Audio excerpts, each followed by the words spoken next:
Hi guys, in this video I will show you how to combine photos on iPhone.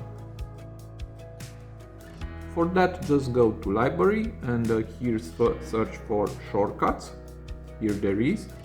Tap to add a new one and here tap to rename and I will write here combine photos and check it.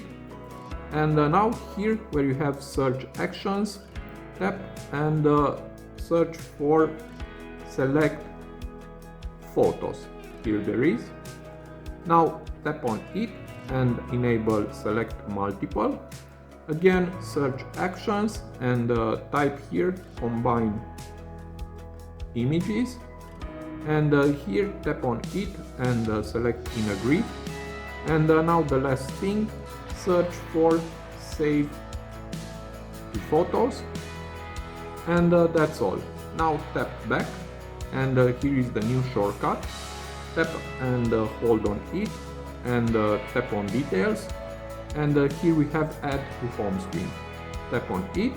Here is the new icon. Tap add and here we have now the icon. Tap to go inside. Now just select the photos and check it. And now if you go to gallery, here are the photos combined. I hope this video to be useful for you and see you to the next. Have a nice day.